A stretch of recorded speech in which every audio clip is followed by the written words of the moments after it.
Hey, what's up, everybody? Welcome to Deliciously Nothing, episode 121. My name is Nick Weir, and I got my co-host with me. I am Reverend Muffington. And I have guest host Tony Capobianco. I was hoping he was going to say his name, but... Introduce the guest, motherfucker. I'm going to introduce the guest. He's done the show before. He's done this show before. You know him. That's right. Give it up. Yay. Yo, me. Yes. Mr. Tony Cappy. That's right. All right. So today is May the 4th, and we don't have a regular show, so we decided we're going to sit here and bullshit about Star Wars. We're not going to do every single one, but we're going to pretty much hit the main notes. All right. Right, yes. First of all, Tony, good to see you, man. Thank you for having me. It's nice to be back here. How are you? So, your thoughts on Star Wars as a whole? Are you a fan of Star Wars? Yeah. I'm like a good casual fan. All right. I'm not like diehard, but Halloween costumes? not Okay. not to that degree. I mean, I'm not against it. Sure. I wouldn't, if somebody gave like, oh, you should be so and so because blah blah blah. I'm like, yeah, okay, I could do that. But yeah, I would never like, I'm gonna be this random obscure whatever like those. No cosplay for Tony? No, hell no.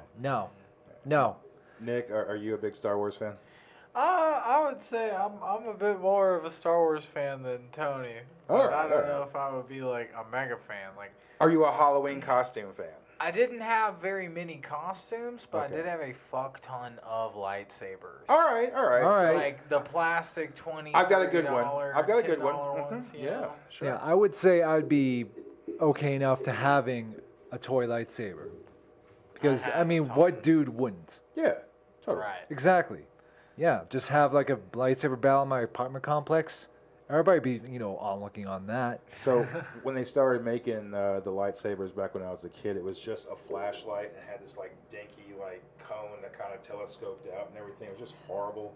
And It's not like the ones we had. in the No. 2000s. no, they use No. those solid ones that they make now. That they make the noises. Yeah, and they the look like and they man. actually Great. light up all Dude, the way. That's fucked up. Yeah, I love those things. So When good. they were so expensive when they first came out. Now you can get them for like $300. So you can go What? to Disneyland and build them.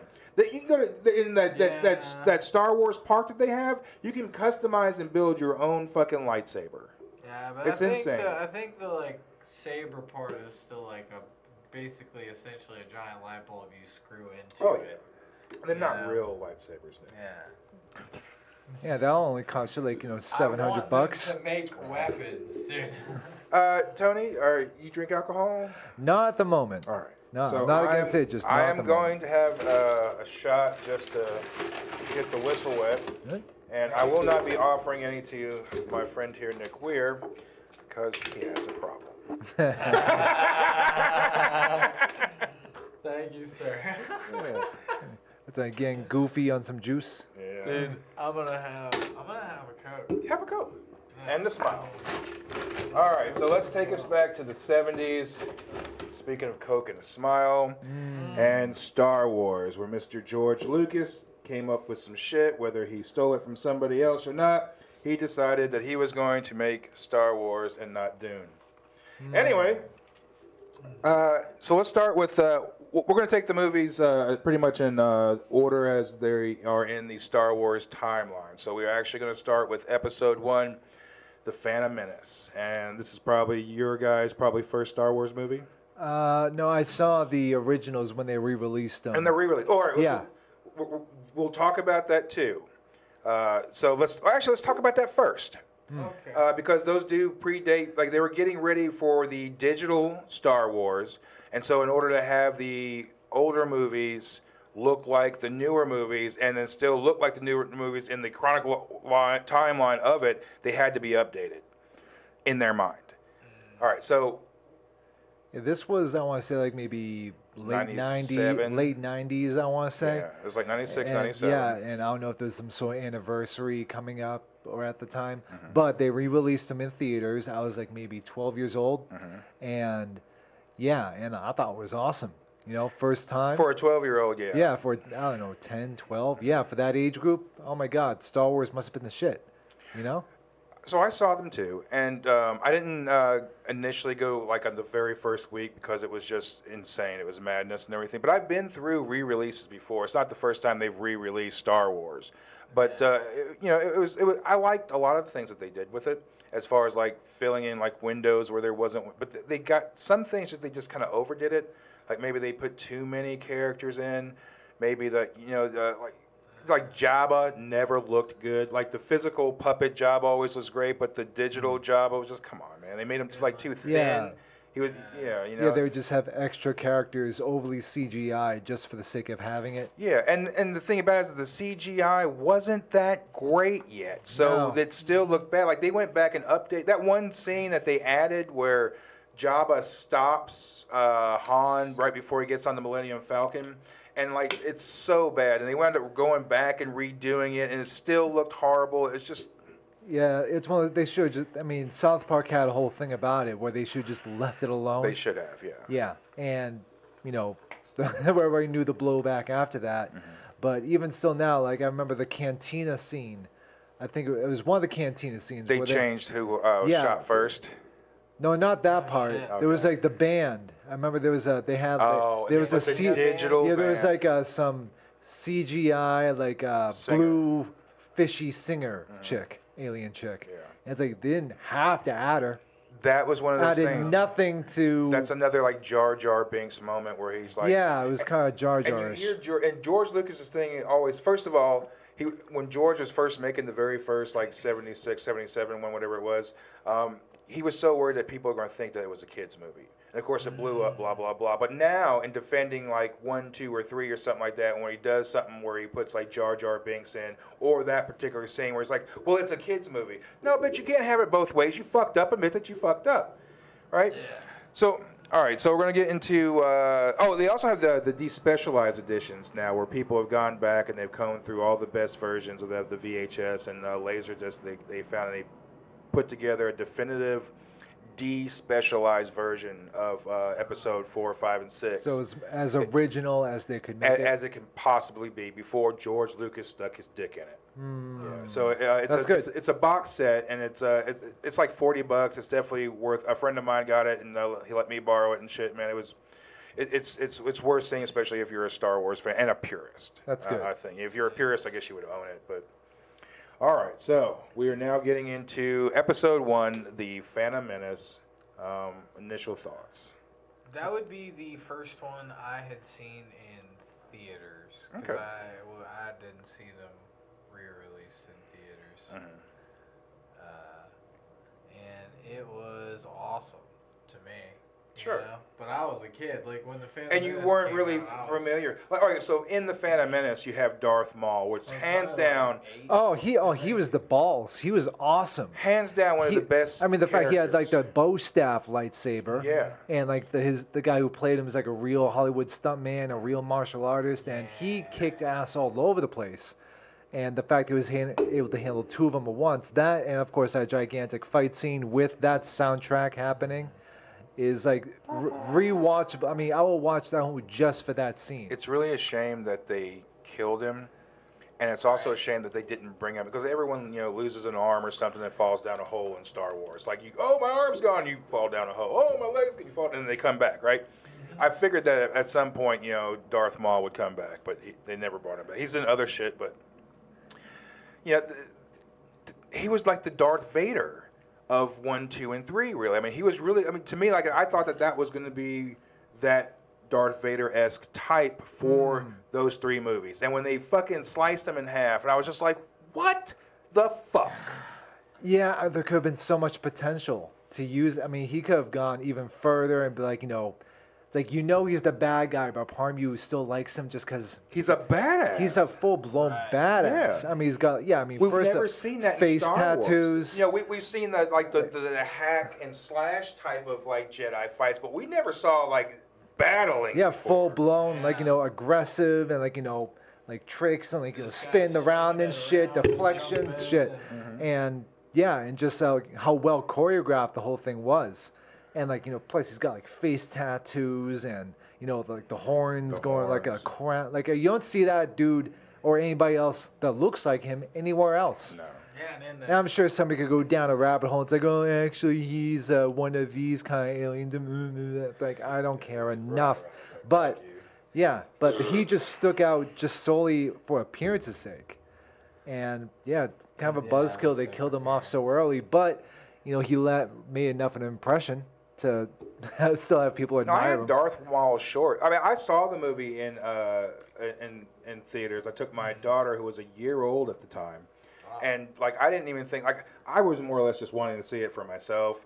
And course. I was disappointed in it, but the great memory that I have is like my daughter at a year old stood up in the fucking chair and was like hanging on to the chair in front of her and just was watching the movie the whole time. And you get to the pod race scene and she was just looking back at me and just like, holy shit. I mean, it was like at one, right? So, I mean, to me, it was like the experience of just being there with my kid, and then her having that Star Wars experience that I had when I was a kid. I was 3, I think, when the first one came. We'll get to that. Wow, anyway. watching a baby white knuckle it through Yeah, an action sequence. Totally, man. Wow. Yeah. All right. And so, Phantom Menace. I loved it. It was You loved awesome. it? Did you love it? Great movie. I mean, when I was a kid, I really loved it, and then like now watching it, like of course I appreciate it. Okay. Well, it's there was a lot of things in it that it was nice to see like a young Darth Vader and see what was going to happen, and Watch that sure. story. But overall, I didn't. I guess maybe I didn't appreciate it enough just because but it was just one of those things that we were like hoping for the next one to come out, and of course the next one to come out is Attack of the Clones. Did you like the Attack of the Clones? I thought it was great. That one hit at a very specific time in like culture, in history, because like we had video games too, right? So there was like Right alongside. Of sick things happening. Like Star Wars Battlefront was one of my favorite things. Well, you guys had a lot of the Nintendo games, man, like all the like Rogue Squadron and shit like that on GameCube. Man. Oh, they were going full tilt on just trying to milk that thing for all it's worth. Through licensing. Yeah, Oh my God, They would give out their license to like bank. every studio to make stuff. I mean, it's like Mel Brooks said in Spaceballs, merchandising. But Where the that's real true. money is made. That's exactly right, though, and they knew that. I mean, that's where like the modern action figures that they have now came originally from the original Star Wars, where they were trying to capitalize, and they wound up taking off. That everything became the 3/4 size. You remember what before that? Well, you guys don't, but before that, they had like dolls. There wasn't action, but there were dolls. The GI Joes were the same height as the Barbies. They were 12 inches, 11 and a half or something like that. And that was pretty much, you had the Negos or Migos or something like that were like maybe 6.5. But like the 3/4 fucking action figures that are pretty much common today with every movie release, TV show release, any type of toy release, it come from Star Wars. Yeah, I mean, you got all the toys, the tank tops, the video games. I just say tank tops. I have a Star Wars tank top. It's a stringer. And it's actually of it's a obscure character called Black Chrysanthemum, who is probably the most badass looking Wookiee you've ever seen. Like besides Chewbacca, he's the only, from what I know, the only other main character Wookiee to ever appear in he was in a Boba Fett. And if you haven't seen it, but like as soon as that guy shows up on screen, like, oh shit. That's just the vibe that guy puts out. But yeah, it's like, toys, video games, T-shirts, even like bookmarks, anything licensed with Star Wars or character or something. That's where all the real money comes from. When I was a kid, it was all about like the action figures and shit. I had there was like this kind of like toy house type thing where it was supposed to be the Death Star and had different layers, and like the little bottom part was the junkyard scene where they were all getting compressed and had little styrofoam pieces and shit for the junk and everything, and you could kind of squeeze them into there and shit. And then you'd have the top level where you had like the gun that would like blow up a planet or something like that. It was a trip. You know, and there would be coloring books, all kinds of magazines, anything Lego that they could sets. Lego that got really popular, especially in the 2000s. Oh, man. Legos were the best, dude. I worked at loved Kmart, man. We had an entire aisle of nothing but Star Wars. Nothing. There was nothing but Star Wars. I guess they bought like Lucasfilm or whatever. Whoever did the merchandise bought an entire just aisle of just fucking merchandise space and filled it. All right. So second one, it was all right. Did you? Okay. I mean, obviously, there's the big battle scene, the Coliseum. That one was pretty cool. Then there was a big lightsaber battle between them and Count Dooku, and that's where Anakin started to really start to go dark. Yeah, that is the one. So Attack of the Clones bored me so bad that I fell asleep. It was summertime. It was a little bit of a snoozer. Yeah, I mean, I fell asleep, and I woke up during the big battle where everyone's rushing each other on the field or something like that, all the clones or whatever. It was just like the big clone battle itself. The moment I guess we're all supposed to be waiting for at that point, and I kind of woke up like that during it. I kind of looked around, and no one seemed interested, and I just went back to sleep. You know, I just enjoyed the air conditioning. I was high. I was just like, fuck it. I'll watch it when it comes out on fucking DVD. And then I wound up seeing it when it did come out on DVD, and I just wasn't impressed, man. It's a one watch. It really is. I'll watch it once. I'm like, unless I'm gonna plow through all of them for like. It's just exhibition. It's just there. It's just to get you from 1 to 3. Right. It's all exhibition to get you to 3. It is, and I think that one. I don't know why, but they've done multiple like TV show series of Attack of the Clones or stuff in the era of Attack. Long running, yeah. You know, a lot of the animated. A lot of the animated stuff, and I don't know why they always go back to that middle one to like. Well, it's supposed to be where everything goes down, but to me, it's really like, and I think it was like, what's the one Sith that has all the arms? He wasn't. Oh yeah, like the Grievous? part, Grievous. Grievous or something. Grievous, yeah, like there's like General partially Grievous. robot guy. Right, yeah. So he was actually pretty cool, and the fact that he would take like a samurai war, he would take someone's sword after he fucking killed him, and then use that sword. So all his fucking swords or lightsabers he had were fucking fallen Jedi. That was badass. Yeah, that was pretty cool. I mean, it was just like 4 lightsabers versus 1 against Obi-Wan, and he's so good he defeated all 4 arms. Right. But between the two, I'd still have to go with Darth Maul. Exactly. For sure. No. Not to say, I even like Darth Maul better than Vader. And for sure. Wow. You know, I mean, if they would have gave Darth Maul those whole entire 3 episodes, right? For sure, way better than Darth Vader would have ever fucking. And I think maybe they even that may be why they killed Maul off, is because they're just going to remember Maul after this. Yeah, you just know him. He's just one-dimensional. Yeah. Whereas Darth Vader, there's a lot more layers to his character. Well, this is the Darth Vader story that we're involved in right now, so he can't overshadow Vader himself. Yep. But yeah, like I did not like Attack of the Clones. I really didn't like what they did with it. Anakin was so fucking whiny that it was just to the point he was annoying. He was fucking annoying. Well, I think that was intentional because he's got he's kind of like entitled, arrogant bitch. Yeah, and exactly. You're not gonna be elevated to master, not yet. That's like open micer. The one wants to be a headliner. I'm like, it's not your turn yet. You've only been at this for 6 months. All right, now it's not like you think you can fill up 45 minutes. I don't think so. Right. Everybody's a headliner until they do it. You can't. Yeah. If Anakin got ranked a master, they would just water down the rank of master on account of his ass. Exactly. Yeah. So we just bitched out instead. Yeah, I didn't like what they did with it. But again, that his bitchiness just propelled him further down the Darth Vader character arc, thus propelling the plot of Star Wars.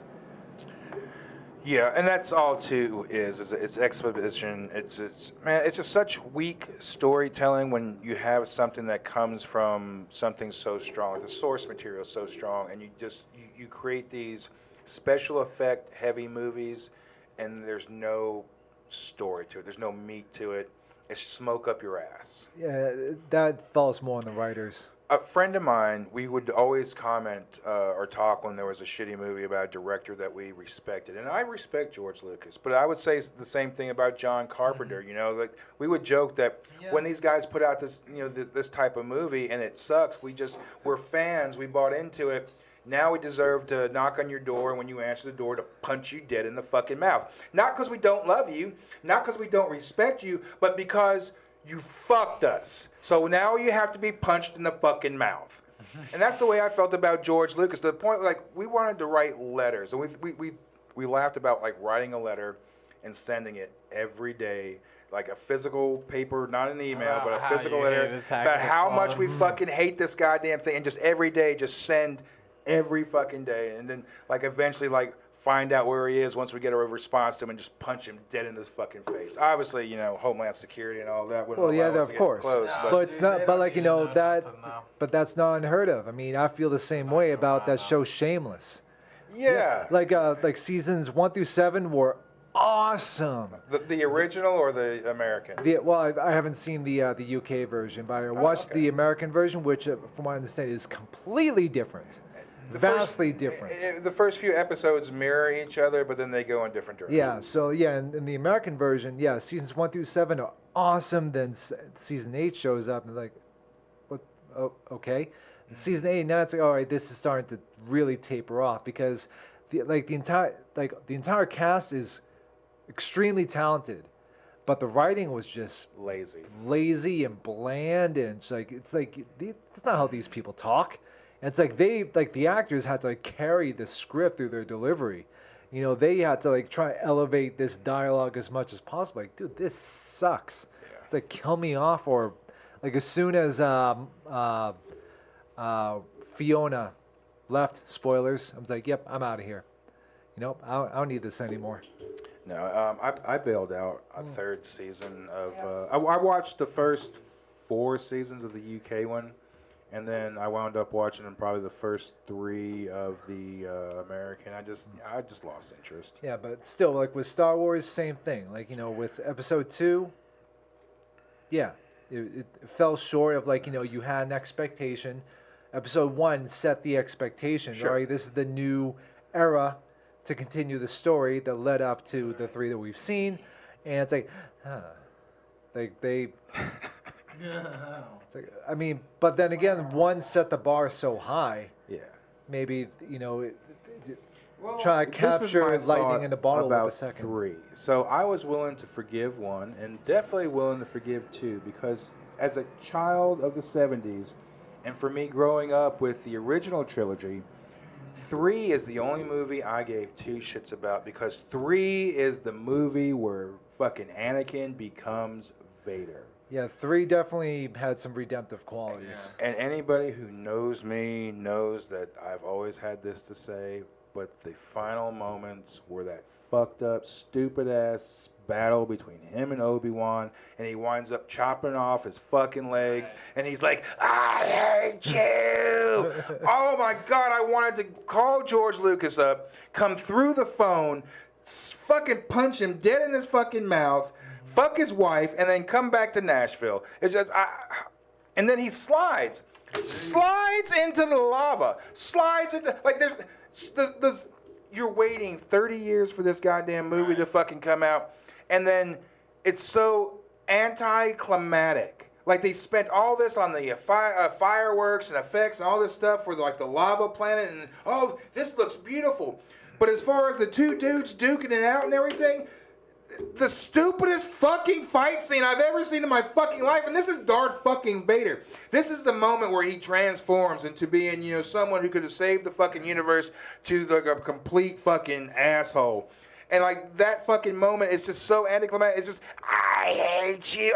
God damn it. It's also very meme worthy. Yeah, oh, totally. Yeah, and then he just slides into the fucking lava and then burns up, and then they see him like replace, you know, putting them back together and then putting the Vader thing on. It's just like I gave no fucks at that point. Oh yeah, and now he's Vader. I gave no fucks, none whatsoever. That's not the moment we were watching for the fucking armor to come on.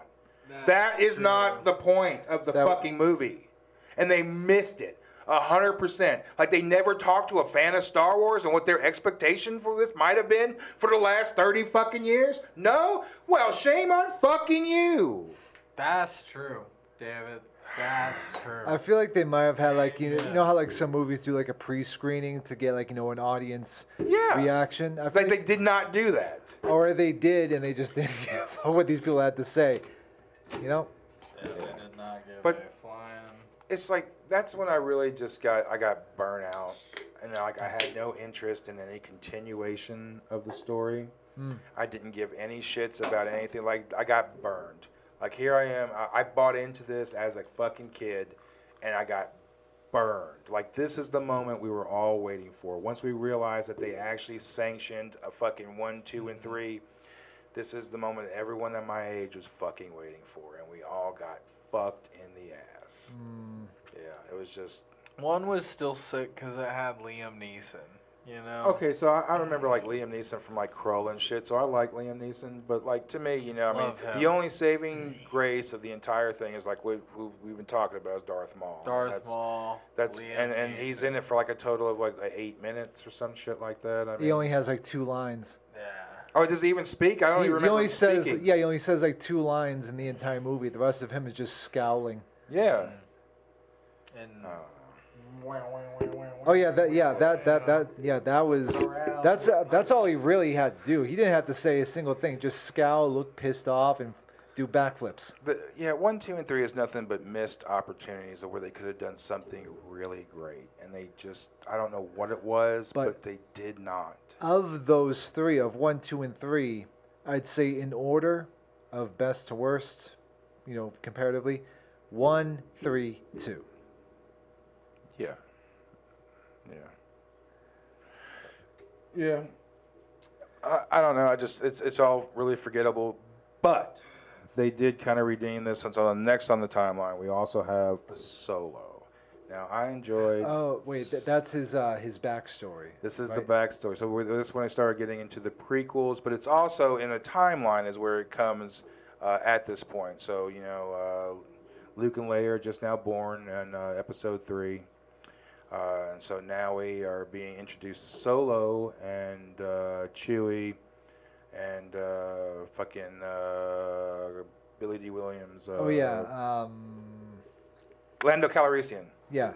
So we're now here at this point. Now, a lot of people talked a lot of shit about this, and then like this is one of the recent Star Wars movies that I actually liked. I mean, I was oh, you're gonna do a Solo backstory? Fuck yeah! I mean, I'm completely into that.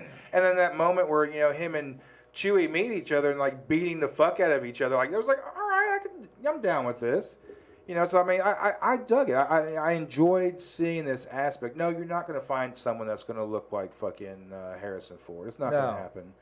So you have to you have to suspend disbelief, right? But I mean, for the most part, like I enjoyed Solo. I really did. I like to see that. I like to see. It was great to see Chewbacca again because Chewbacca was Chewbacca, man. Everybody loves Chewbacca. Yeah, fuck yeah. And Darth Maul was in that just a little bit. Was he? Was he? Yeah, Actually, he was a small cameo in that Han Solo movie.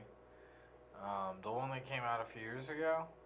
yeah, the young Solo. Young Solo, yeah, he's like a fucking cameo in that movie. Wait, was it him or another one? Was it Like, 'cause like he's dead at this point. No, it is him. It is him? It is him because he is like alive at that time. Okay. Well, Yeah. I remember just watching it once. Yeah, it's a decent one watch, in my opinion.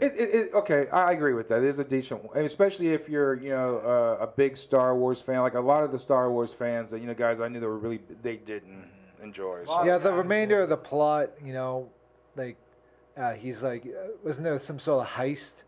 So they have to. It was the legendary story that they would tell about his smuggling run or whatever it was he did under so many parsecs or some shit. I think, right? I mean, yeah. I can't remember. Oh, didn't they also do like a kind of recreation of his shootout with I got one. All right, that's great, kid. Don't get cocky. Didn't they like redo that? But him as Luke, he was the young, cocky kid. That I don't his remember. mentor, I think there was a mentor. He said that to him, and then of course he repeats Yeah. So he kind of recreates it later in the next Star Wars. But yeah, I barely remember that. Yeah. But I remember watching it. But the only parts I remember is like him and Chewie fighting in some sort of like some Trying to escape. yeah, well in some pit like they've both been Right. captured, and I think that's it. And then they get some pirate. At the very end, they meet some pirate queen or something. Does that make sense? Am I? No, I barely remember Solo. Yeah. I remember enjoying it, but I mean, do I own a copy of it? No. No. Yeah, I just watched it on Disney Plus. That's it. All right, now this I did fucking like is Obi-Wan. Now, what was your impression on Obi-Wan? I liked it. All right. I enjoyed it, and yeah, it was a good follow-up between episode 3 and episode 4. Mhm. So, like, what did he do during that time? What happened with What happened? Luke Obviously, and he Leia? feels like shit. Like he's the ultimate. Like he just went through like an emotional hangover. Yeah. Well, I mean, he got Obi-Wan is a victim just as much as anybody else, and he got kind of fucked over, and he watched did. everyone that he knows die. Yep. Everyone that practiced his like discipline, his like Yeah, Religion, the Jedi Order is Done. dude. done. Yeah. It's pieces. There's nothing. And It he's was just such a a good sentinel one. watching from afar, and like on a desert fucking planet. Yeah, he's just a guy now. Yeah, He's nobody. exactly. Yeah, And, old Ben. He's Old Ben. just a guy. He's old Ben. But I did like how he ended up re-encountering Darth Vader later in the series. That was good. I enjoyed was the good. fuck out of that. And also, I like that girl who infiltrated the Sith for the sole purpose of exacting revenge on Darth Vader. Because remember that black girl? She yeah. she was supposed to be one of the little kids that survived at the attack, Mm-hmm. and she was just lying undercover, playing by their rules, just so she can get close to Darth Vader. I did like that, but I liked the rematch between him and Darth Vader towards Right. the end. Well, that was almost like vindication for what, Yeah, it's for like they, 3. yeah, it's right? like they made up for Exactly. They picked up where they left off, and they left on a better note Right. that would lead you into episode 4. Mhm. And I also heard that it was also because of that episode where the actor Aiden Christensen, I think that's his name, wanted to get back into acting because after episode 3, He took a lot of shit. He took a lot. It's not his fault. No, it's the writing. It's the writing. I mean, he did the best. He did the best he could do with what he had on hand, and there you go. I mean, if there was better writing, then I'm sure it would have turned out way much different. But it's not like he was in charge. No. He's an actor. He's not in charge of what Darth Vader does. He Well, just does what's on the script. You know what was the worst thing I think about 1, 2, and 3 is that George decided he was going to direct it himself. Because, like, he did the 77 one, but then he handed off directorial to other people. So Empire Strikes Back and Return of the Jedi were directed by other people. So that's why you don't have that same George Lucas thumbprint on it. 1, 2, and 3, George saw a paycheck or an opportunity to do something. I don't know exactly which one it was, but George just stuck his dick into the whole pie and just decided, like, I can see him doing 1 and then passing off 2 and 3 to other directors, like he did with the first trilogy. But he decided to direct all 3, and I think that was really where, it was just a one note. You don't have the other notes to the song. You just have like when I write music, I don't like to write music just by myself and do all the instruments because it's just one note. It just sounds like me. I can't stand it. I like to write my bass part and have other people come in, and then now it's a song. Now you have all this other stuff coming into it, and that's the way that I feel with this. I think it's one note. It's George Lucas, and it's not a good note. It's not something that's enjoyable. Yeah, there aren't that many I mean, I'd say it takes some very talented directors to actually be, a one-man show and leave like And be you know, prolific. Yeah, like Tarantino, Scorsese. Exactly. I mean, those are two right off the bat. They They are. made just a trail of awesome movies with their thumbprint on it because I'm they gonna know get you, Django. they know how to do it. Yeah. Yeah. And there's nothing. I mean, I like George Lucas, but like even in some of the George Lucas best movies, Spielberg was there. Like Raiders of the Lost Ark. I mean, if it was just a George Lucas thing, probably wouldn't have been just that much. If it was just a Spielberg thing, it probably would have been fine. But I think it was just been a George Lucas thing, not so much. I feel like. Do you feel like Spielberg was in these conversations? Because if he was involved, I feel like he would have been. They were friends, so we all know that they were working with each other through time and through different movies. You see George Lucas Spielberg things. I think even Amazing Stories was a Spielberg George Lucas thing. Maybe I could be wrong. But like in this, I think that what it would have been best is for like George to do episode 1, put that story out there, and then handed it off like he did with the other trilogy to 2 other directors. Yeah, definitely. So Obi-Wan, did you like Obi-Wan? I loved Obi-Wan, Good. like the series on Disney. I thought it was very thoughtfully put together and put out, actually. It's one of the ones that I've seen in a long time that I enjoyed watching. Yeah, I'd watch it again. If there was a season Like, 2, if they had some way to make casting and how they did it. And the fact that they story and all continued that, to use Ewan McGregor, man, that was fucking great. The fact that he reprised the role and he looks older, so it fits. I mean, it was really good to see. I really wish they would. They did a good job with adding more layers to his character and just the shitstorm he's gone through and just like where his life's now and what eventually would lead into episode 4. Right. So definitely like filled that gap much better. And flesh the story out too. So now when you do watch 4, you have this backstory and this deeper, to the fact of what Ben was trying to do. Because when we first meet Ben in 4, like he's just an old, he's weird just some old dude. fart. I honestly think watching Kenobi, Rogue One, and 4, I guess, is like in order. That would be a good marathon. Like if you were going to do it like that, I mean, that would definitely be, because I mean, that's like a weekend. Kenobi. I mean, if you think of Star Wars as a whole, Kenobi is like he's the meat in between the fucking bread of the other fucking trilogies. Like an 8-hour series. Like it's like just a extended movie. It really is. Yeah, it's good. I enjoyed the shit of it. And so then the last of these is Rogue One, which is essentially the droids. I love Rogue One. I enjoyed it. The tie-in at the end is very great. It's a fun, I did like that one-off story with that tie-in at the end. Yeah, it's a one-off story. It has all these people that you're not familiar with, all new people. Right. But they frame it in such a way it's like this is what's happening off screen during all the other Star Wars movies. Exactly. So like this. How did the plans get into R2? What this is like. It just reminds you how high are the stakes, like for the plans that are in R2. Because when you first meet R2 in that one, it's like okay, it's like all right, you got plans. Like, but how did they get there? Then you watch like, oh shit. Yeah. It's like and people died for those plans. If they, so like then the way Darth Vader entered, and it's like then you're like R2 Barrett, get the fuck out of there. Again, another great, I mean, and that's why I like when they do that, to really kind of flesh out the Vader character too. Because I mean, as a kid, after Star Wars came out, 3 Halloweens after that, I was Darth Vader for Halloween. It was just like, I don't know what it was about the Vader character itself, but there at that point in the 70s, there was not another character like Darth Vader.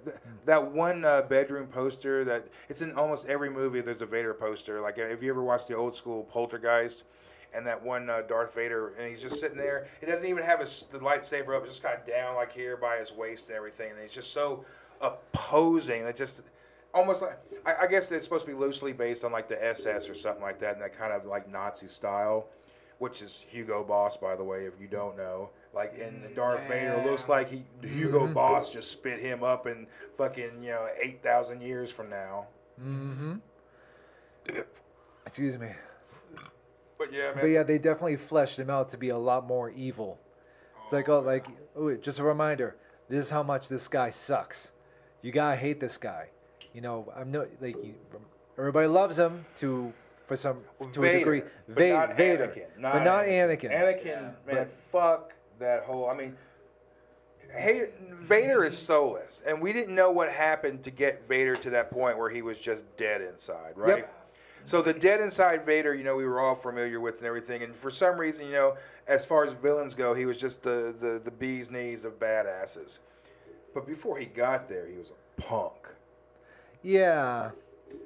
Yeah, I think that's the sharp contrast that a lot of people have the problem with, because like that transition from like kind of weak punk, like whiny punk bitch, right? Yeah, to the most intergalactic badass ever. Yeah.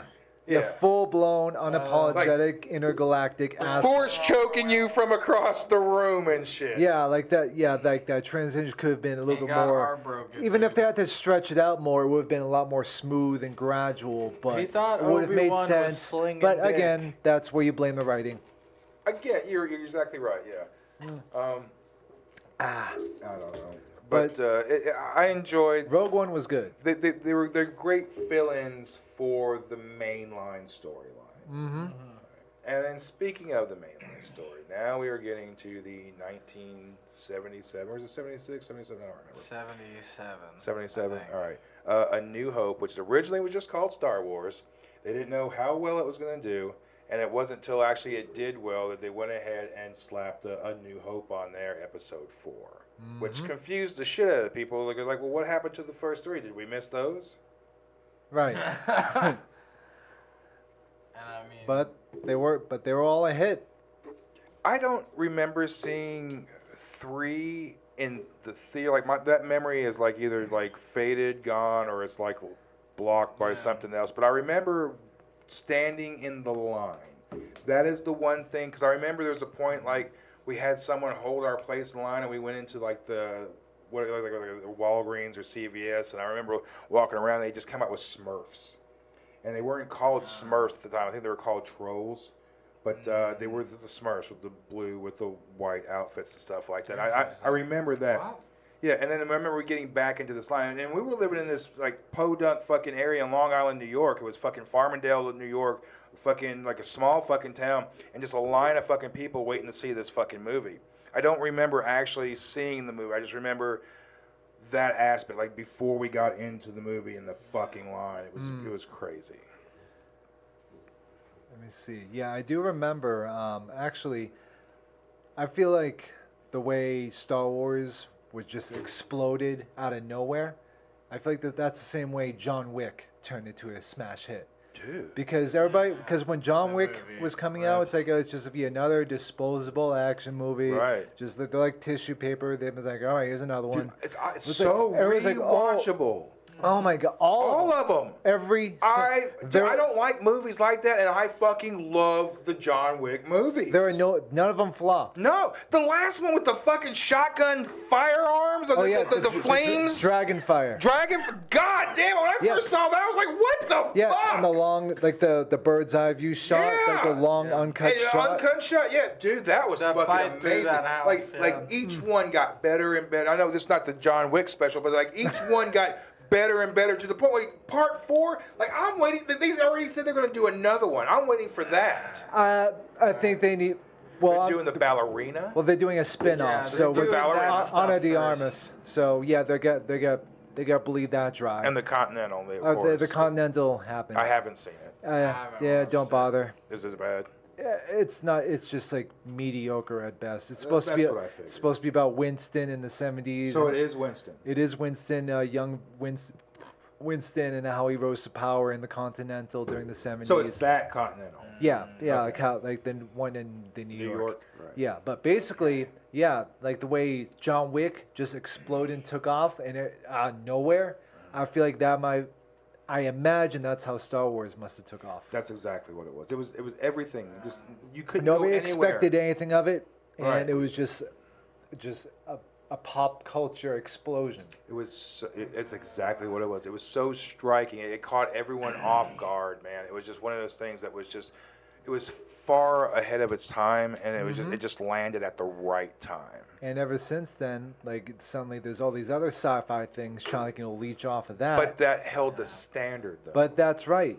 And just like John Wick, now every other action movie has to have that standard. To have that element of realism in its sequences, because like the brutality and the realism, and like he said he did like maybe 90 to 95% of all of his stuff. Well, no, he had to learn the actual. He did legit, like like he wasn't just learning the hardcore moves, training. like he was actually doing it. Like he was like taking it in. Yeah, he went to he was trained by like Navy SEALs and Brazilian Jiu-Jitsu and At Aikido. this point, And with him doing those 4 movies of John Wick, I would never fuck with Keanu Reeves. hell no. I mean, Never. Keanu Reeves is a killer. Yeah, you saw him at the gun range. I mean, he's not John Wick. No, but he's Keanu Reeves. Yeah.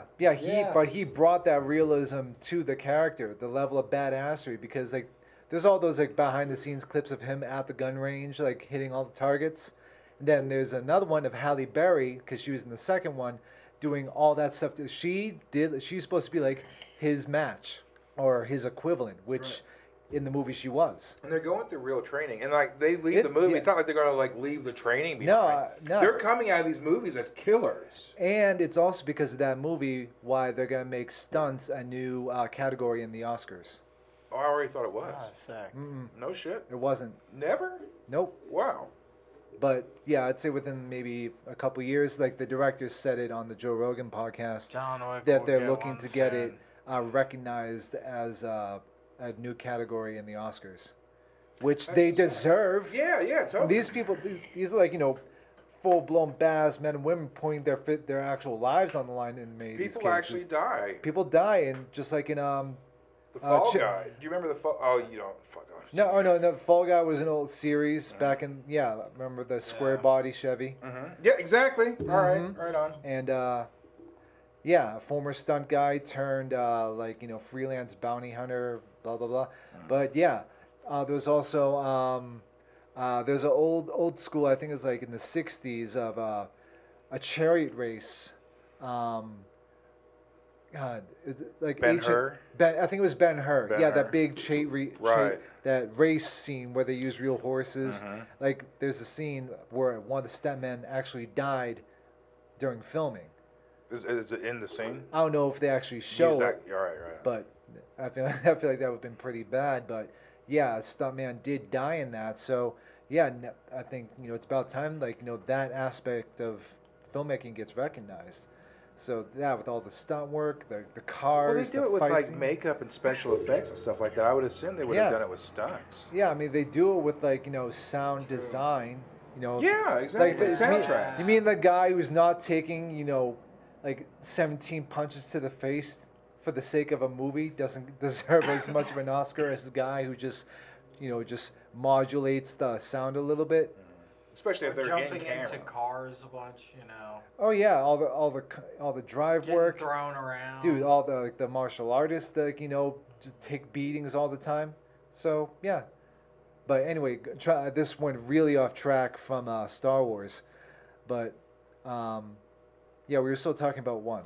We're still talking about one, A New Hope. So overall, I mean, what you love? Oh yeah, A New Hope, right? Yeah. You love A New Hope, right? I mean, it was really one like they really kind of kicked off sci-fi as a genre. Other than that, an Alien. You could even probably say Superman, the original Christopher Reeve. That was like the first sci-fi movie I watched was Star Wars: A New Hope. I watched it on VHS at a friend's house. So you watched the original edition? Yeah. Mm-hmm. Which is good. This was probably in like 2000, 2001, something like that, or 99, somewhere in there. But it's hard pressed to find an unbastardized version if you're a Star Wars fan and now looking to get into Star Wars and collecting Star Wars. I mean, with everything streaming, if you go on Disney Plus, I mean, it's going to be. But they're not going to show you the digitized version. Exactly. Yeah. If you want like a specialized, you have to find like a VHS copy of it, or find that box set. Yeah. Empire Strikes Back. Now, I actually remember seeing The Empire Strikes Back.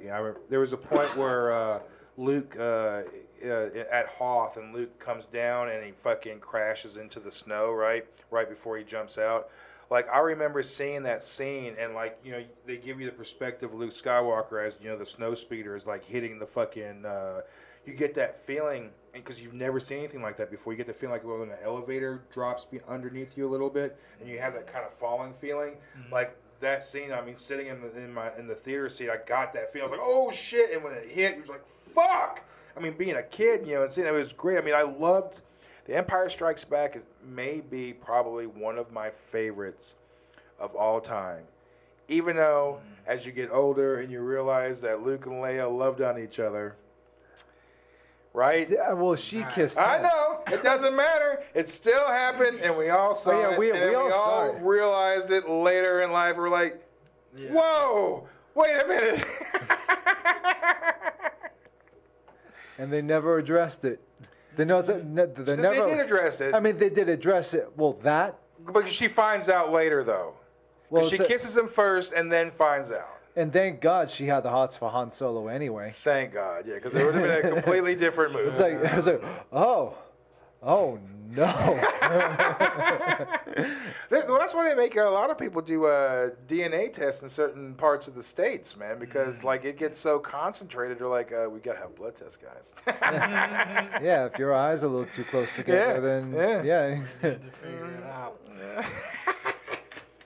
But yeah, man, I definitely feel that The Empire Strikes Back is probably my favorite Star Wars of all time. I mean, it had a great fucking fight scene between Luke and you know, very much older Darth Vader, and again, it's that kind of choppy type of, you know.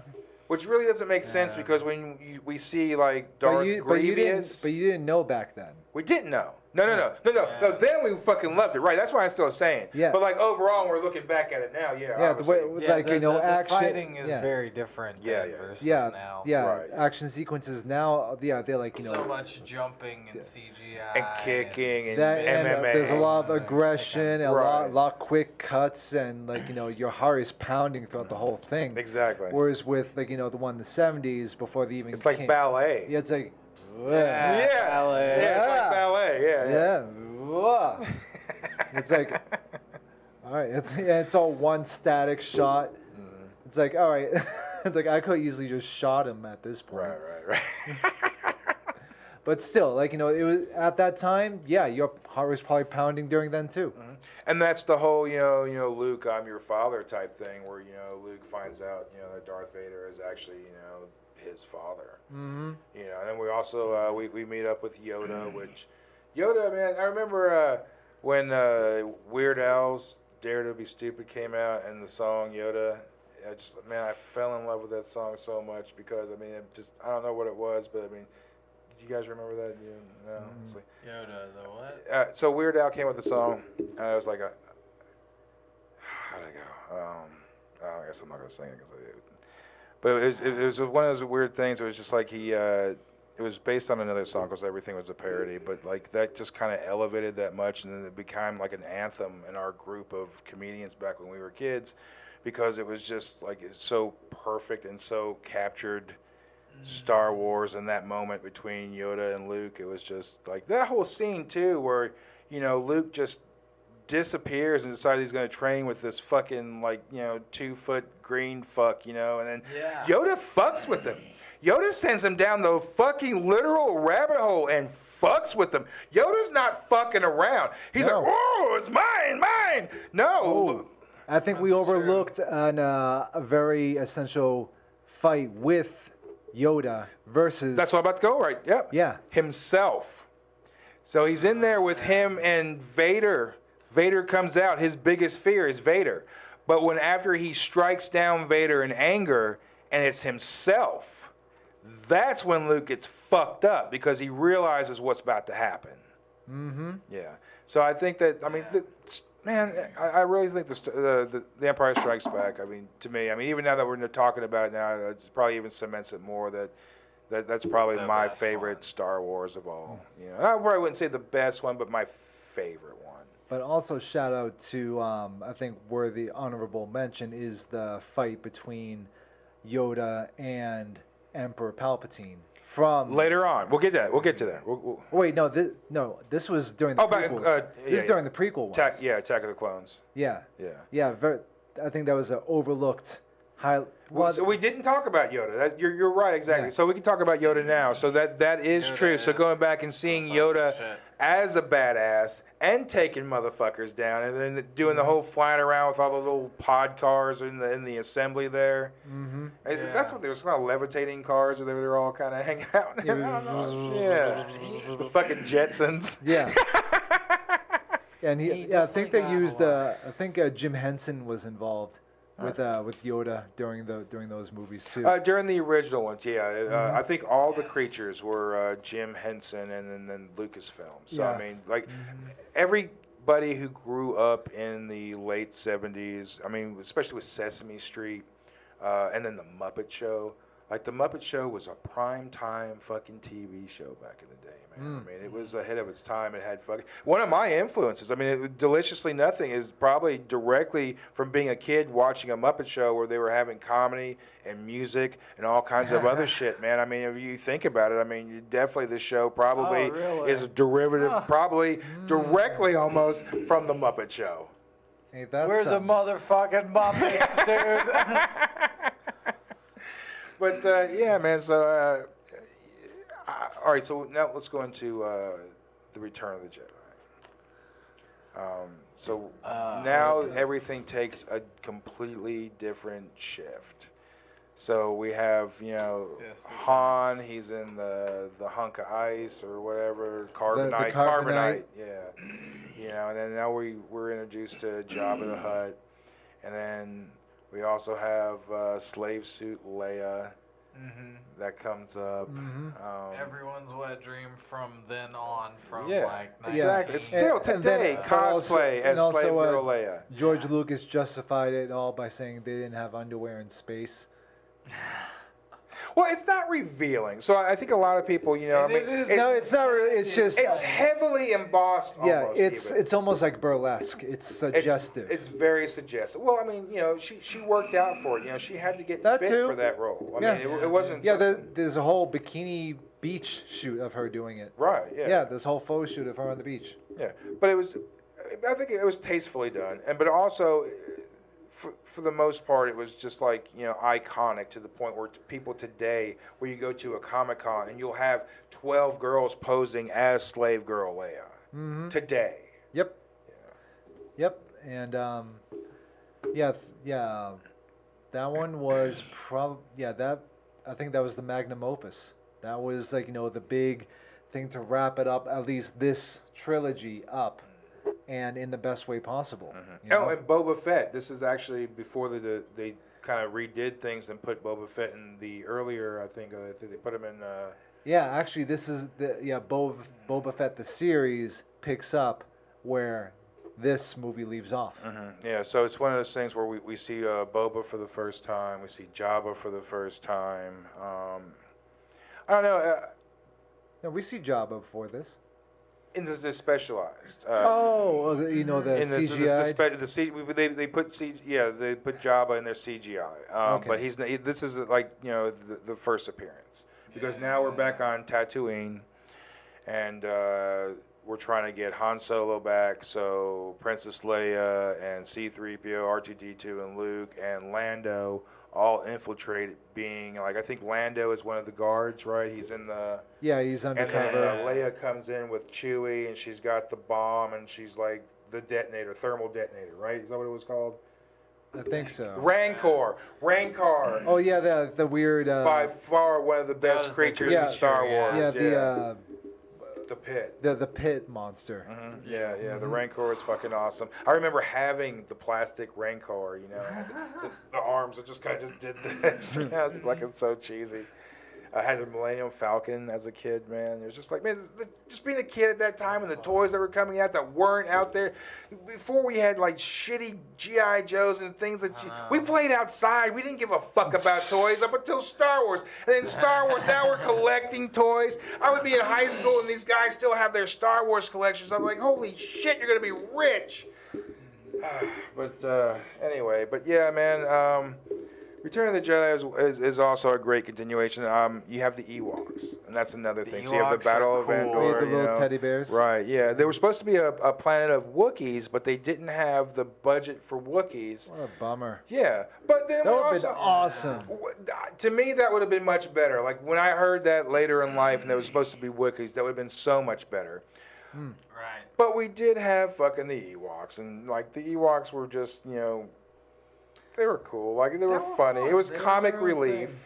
Yeah, cute little teddy bears with waging war. Spears and arrows. Yeah. I thought they were cute. Almost totally primitive. Yeah. But yeah, but actually, I do remember. I think it was in one of the prequels. I think it was the second one, Attack of the Clones, where they did introduce. They went to the Wookiee planet. They did, yeah. Yes. So so there was an army of Wookiees. Or like in 3 of the prequels, I think. Was it 3? I think they went. Okay, yeah, I don't remember. I do remember briefly. Yoda like goes and talks to him. All I know yeah. All I know is that people respond pretty well whenever a Wookiee shows up on screen. Yeah, dog. All right, so. And I say that despite my comments on the furry community. Hey, I understand the furries, man. I understand the furries. Like, I used to have Easter Bunny costumes. I would be an Easter Bunny every year, and I would keep the costume. And I would sometimes actually a lot of times I played them wore the costume in my band. So the band I would play, I would be wearing the bunny costume, and sometimes I would just be I'd be drunk after everyone left from practice, and I'd be just hanging out in my living room, sitting on the couch, and I'd still be in the costume. Well, that's more for fun. Yeah. I'm not having sex in it. Yeah, that's what you're playing guitar in it. Yeah. I told you. But I can still understand it. I mean, I'd be like, oh, I can cut a hole. Fucking, I don't know. I've never done it. I am a rabbit. Yeah, right? Yeah, but the whole I'm an animal other than a human that gets you off. Well, you hear about them wanting requests to do shit boxes in hotel rooms and stuff where they want a litter box. I'm just like, no. Same thing with schools, address me as a cat, and my pronouns are meow. Yeah, fuck that. Yeah. And the people will actually buy into it, so and so's a cat, so we're gonna treat this person like they're a cat. It's I just want to reach through my phone and just bitch slap everybody involved. So we should all identify as Wookiees. Yeah, we should all be Wookiees now. Wookiees get a pass. Yeah. Yep. But we all have to wear the utility belts that go across the chest. That's fine. Little crossbow. Yeah. I would like to learn how to use a crossbow like that effectively. Yeah, a laser crossbow. Dude, so when I was a kid, I was on my way to the fucking lake, and then I was coming down to a stop sign, and there was a car at the stop sign, and there was a guy behind him. The guy behind him was blowing the horn, and then the guy that didn't decide that he was going to leave fast enough jumped out of his car to approach the guy that was behind him. That motherfucker jumped out of his car with a crossbow. I had just fucking pulled up behind him, so it was me, crossbow dude, and dude who thought he was a badass. Well, dude who thought he was a badass fucking realized that he had a crossbow. Loaded crossbow, by the way. I don't know how prolific he had to be to load a crossbow in a car, or if it was preloaded and he had his intention on killing a motherfucker that day. Just tempt me. Just tempt me. One motherfucker tempt me. Dude, I pulled up on that. I was like, holy fuck, not today. I just wanted to go swimming. Just doing drive-bys at the medieval fair. Oh my God, it was so unexpected. I saw this dude just jumping out of his car, and it was like he just wanted to fucking whip someone's ass that day, and he picked the wrong dude. In the most awesome way possible. Oh my God. All right, I digress. Yeah, and I want to get off this quick little statement, but there are a few things that I think anybody will automatically assume is awesome. If you could, crossbows, awesome. Samurai Yes. swords, awesome. Lightsabers, awesome. For some reason, kimonos are awesome. Yeah. Yeah. Yeah. I've actually had a kimono. Whatever They're you awesome. think was cool when you were like Yeah, 13 is cool forever. It's like Sure. knights, Vikings, Swords, samurais, We had ninja weapons, suits. swords, equipment. ninjas. When I was a kid, we had ninja Pirates. suits. We had the boots, the tabbies. We had fucking the stars, the batons that telescoped out, dude. Like in the 80s, man, kids were dangerous. People don't know how fucked up kids were in the 80s. Yeah, what they had else? access to everything. Yeah. Well, cowboys, awesome. The old school ones, yeah. So. The old school ones. Well, I know the modern day ones, but like the fantasized ones from the movies and westerns of Clint Eastwood and all that shit. Sure. But yeah, modern day ones, yeah. I mean, they get shit. They get shit done. Eastwood, dude. But yeah. So, fucking but man. yeah, for some reason, whatever you thought was cool when you were like 13 is cool forever. Forever. Yeah. No, I I totally. mean, there are kids like John Wick is their Clint Eastwood. No, that's totally true. Yeah. John Wick. I mean, Keanu does rap. He is so cool. Mm-hmm. It's clear that we like John Wick. I do love. Much so. All right, so now we are getting into the final three movies, and the next one is The Force Awakens. How do you feel about The Force Awakens? It was all right. Right. I like it because they used the same formula from A New Hope, basically, but with new characters and everything. It did seem very copy Yeah. and paste. Now, That this was was it. the one with the death of Princess Leia, correct? I hate this Well, trilogy as a she whole. passed away in real life. No, so- that's what I'm saying, but they used the... Oh no, I think that was the second one, wasn't it? Well, I know that each of the characters died in each of these movies. Like, Yeah. Leia Yeah. died in one. No, I think she No, died in this two. one, She dies Solo in two. dies in this one. Solo So dies. Solo is the one that dies in this one. Solo Yeah. dies Okay. in 7. Leia dies in like 8. 8. And then Luke dies in the last one. Mm-hmm. Okay. Yeah. Yep. All right. So yeah. So this is the death of Solo then. Yep. So we're pretty much at the end of Solo's life. How did you guys feel the fact that when he just died on the bridge just like that? It was like a sucker punch. Oh, like, for sure. Like his kid didn't even want to fight him. Just like, got you, dead. Like there's no honor in that whatsoever. Like he didn't at all just... It's like everybody grew up with this guy, and it's like this is how he goes out. This is how Han Solo, like the The greatest character. the renegade Pirate. pirate Drugs. badass, All right, smuggling badass. Let's talk about Solo and smuggling. What do you ever think that Solo smuggled? Because we started to talk about this, when I started getting high with my friends, when I was probably about 13, 14 years old, we were always like, well, so what was Solo fucking smuggling? Was he smuggling drugs? Was he like... I would say like whatever cocaine. Because you would was say in that he Star had all Wars. these different compartments in the Millennial some Falcon. They indoor hid glass. in them. Oh yeah, they had those hidden underneath the floorboards and all that. So it was like Solo, like an intergalactic weed smuggler. I mean, if he at his scale, at his with his reputation. Look how big Yeah. the ship is. Yeah, and how fast it with has that to be. reputation and the size of his ship, he had to be smuggling Smoke cocaine. rolling At- Cocaine? at by Space minim- coke? Space coke Right. at minimum. Space coke at minimum. Yeah, but instead of like sniffing with your nose, you just blow it out your ass or something. All right. You just sit on it and get high. There you go. Nah, No, actually, there's space coke in Cheech and Chong's next movie, where Chong goes into space and comes back and brings back space coke to Cheech, and then you guys like Cheech and Chong? they're I never like really how my they thing. smoke. I mean, they're funny, You're but straight edge, yeah. I mean, well, it's not that. It's just like it was like a little too on the nose for me. Oh, really? Yeah, I mean, I like Stoner. I mean, Harold and Kumar is like one of the best stoner movie series ever made. I think it was just a little too just on the nose for me. Okay. I mean, I'm not to say I don't like it. It's just like, it just didn't do it for me. Yeah, I get it. I saw my first Cheech and Chong movie I saw was Nice Dreams, and I was 10 years old. We had just got cable.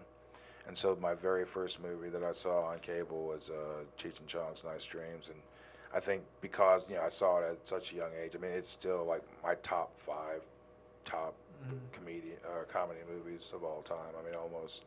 Yeah, I mean, I would definitely, I'd swear by that. It's probably definitely in my top 5. Here, real quick. Yeah. We'll be back, folks. Go have fun. But what were we talking about before? We were actually talking about. The Force Awakens. Right.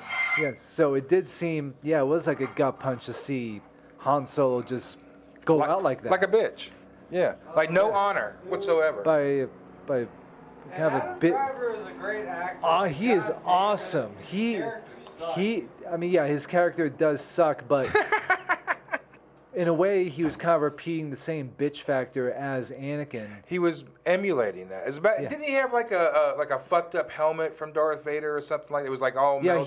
He was idolizing it. Right, exactly. Yeah, it was like some weird idolation. So he was like a Vader fanboy or some shit. Yeah, he was, and like Darth Vader is technically his grandfather, and he was like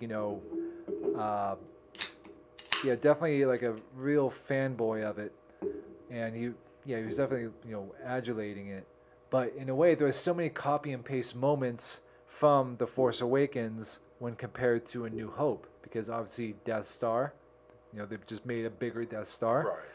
blew it up the same way. What's her name? Rey is supposed to be Luke Skywalker.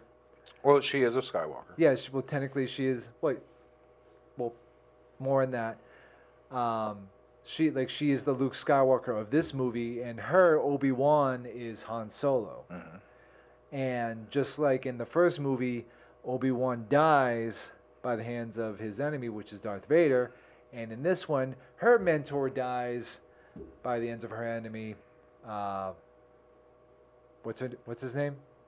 Adam Driver's character? Kylo Ren. Kylo Ren, Yeah. So, there are a lot of copy and paste moments throughout the entire thing. That, and I don't like the fact how she just naturally mastered all of her force powers with that, and they were trying to make this like love interest between her and him as well. Like they was trying to put that energy into it. Yeah. I mean, because almost like that one battle where he's like trying to save her is almost like Mr. and Mrs. Smith, where they kind of have this like choreographed battle, but it's also I don't know, man. He's like join me or something. Yeah, but he never kills her, and then all that like it starts to build within 2 and 3, and then what's his name? The Black Stormtrooper. So that was interesting. I liked him. A guy who didn't realize, he had the Force, and then when Well, he didn't. Oh, he didn't. No, he was he was never a Jedi. No, he wasn't a Jedi. But didn't he have? But he was like a Force user, I thought. Nope. No. Never was. No. He had the lightsaber, but he never wielded it like a Jedi. He just kind of just used it as a Well, it weapon. was cool to see like there would be actually a stormtrooper that would defect. Like there would be like this one guy who like just decides, I can't fucking do this anymore. Like that was cool to see. I like that. On that aspect to see like a stormtrooper be like, fuck you guys, I'm going home. Yeah. I'm done with this shit. Yeah, he's like, screw this, I'm out of here. Yeah. Yeah. So that was actually that part cool. I enjoyed. I liked the new droid BB-8. The soccer ball. That was actually pretty cool. Yeah, again, that was for the kids. It very much so. Yeah. And they brought back C-3PO and R2-D2, naturally. I mean, they've appeared in every single Star Wars movie. Every single one. That's true. All the main ones. All the main ones. Yeah. Yep, all 9 of them. But I mean, those are the ones that you would always see, like doing all the promotions and everything. Like if there was like any type of like a store opening with a ribbon cutting, or someone was dressed up as C-3PO or R2-D2. I mean, it was just the most common things. Yeah. But so it was all right, I would say. Overall, it was just it was good. I mean, it was big for a lot of people, I'm sure. Well, it's also generational. I think it's generational. Everybody who sees their Star Wars that comes out in their time, that's their Star Wars. My Star Wars is the original trilogy. You know, you guys, Star Wars is, you know, probably 1, prequels. 2, and 3. Exactly. Well, the generation now, Gen Z, their Star Wars is fucking, you know, the last 3. So, I mean, they're going to grow up. You're going to have conversations with these guys. They're like, oh, it was so awesome. Yeah. So, yeah, it's easy to see it that way because, yeah, again, you know, that was our first like, you know, the prequels was our first exposure to, like, the Star Wars of our time. Mm-hmm. Exactly. Yeah. So the good thing is there wasn't as long of a wait between the prequels and the series that takes up after the original Well, once series. Disney got their claws on it, they started pumping out Oh. everything. It So was we like started. 10, Everything 15 started years to come out. apart. Yeah, Like, it worked out just fine. Yeah, they were there's so much. cranking shit I out can't all the keep time. up with it. I mean, there's so like I'm still trying to like get myself to watch the Andor, man. There's just so much Star Wars that there's no way that I'll ever be able to watch any of it like in its entirety.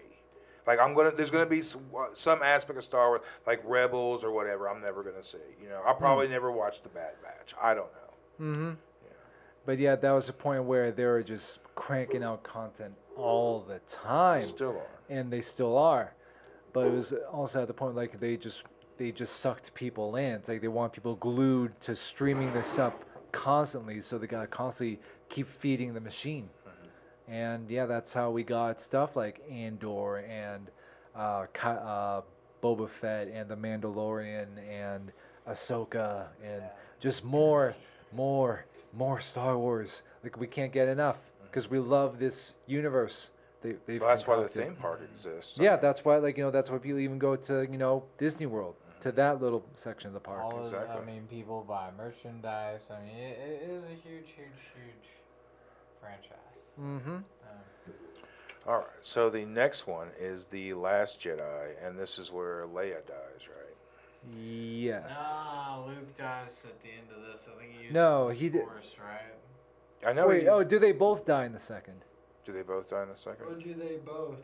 Because, like, doesn't she, like, go and, like, seek him out, and he's just like, I don't want anything to do with this shit. She finally meets him at the end of 1. Right. Yeah. And Yeah. right, On she's that- climbing the mountain or whatever. Yeah, on that little deserted island. Right, and then the second one is where she's, like, trying to, like, get it out of him, and he's like, you know, I don't want to deal with this, and he's, like, being, like, an asshole. I did kind of like how he turned into like a salty curmudgeon. Yeah, he was just like, man, fuck it. It's like, why? Yeah, Don't worry about it. Yeah, he like the at the end of what was the name of the 6th one? The Last Jedi. The Last Jedi. So he's like the hero. He's a big triumphant hero, and everything is a happy ending at the end of this one. And then when we finally get to see him again, like, I don't know, 20 years later, he's just a He's just old. salty curmudgeon. He's the exact opposite of you know, Ben, and Ben is pretty much the one that's kind of trained him. He's not really had any training, so he's not in the attention to details of being a Jedi Master. For him, he's just like, he had his shot, and he got shot down, and now he's hiding essentially, so no one picks up his scent. Yep. You know. Whereas this, he's just, you know, Luke's just had enough at this point. Yeah. Yeah. So, Yeah. Oh yeah. Yeah. Well, he's watched everything go down, just like, you know, Obi-Wan I feel did. like in this one he like overused his Force, didn't he? Well, he had his He own. burned himself out. He definitely did Yeah. that. Didn't he like try like reopen And or like that, restart like, the killed Jedi him. Order? Didn't he? That I don't remember. Like he trained Kylo Ren and He showed her some shit. And- He Steven Seagal'd her.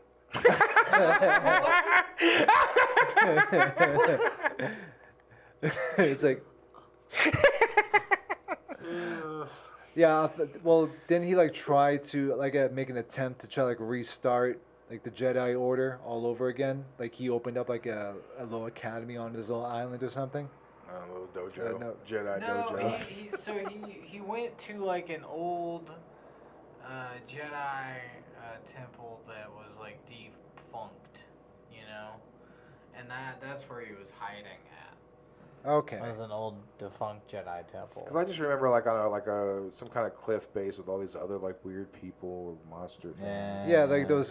They had those weird penguin things. Yeah, On the yeah, island. yeah. Right. dude, those You were know. funny. Yep. Um, I'm gonna go grab yeah, something and from my yeah, phone. he was like the exact opposite of what Obi-Wan was to Luke. Yeah, because it was just one of those things, like, he didn't give a fuck. Like, Obi-Wan was watching over him. Even when he didn't really feel like he had to anymore, he was there. He wasn't going anywhere. He was in hiding. He was still watching over Luke, which was weird because when, like, Luke runs into Obi-Wan, like, Obi-Wan doesn't really seem to know what's going on, like, to the fact that he's, like, senile at this point. Yeah, Luke just sees him as he's just some old guy who Like, shows up. Oh, like Crazy Ben. Didn't they call him, Yeah, like, Crazy old Ben. Yeah, he's just Yeah. old crazy man. Yeah. You know, don't pay him any mind. He's Him and his voodoo. just old man, just an old man. But with this one, he's like Luke in the new ones is like some old crusty former CIA operative. He's like, I'm retired. I don't do that anymore. Hangs out in the bar all night. Yeah. Like I've done enough in my day. Then they come back to bring him out of retirement. It's like, I don't do that anymore.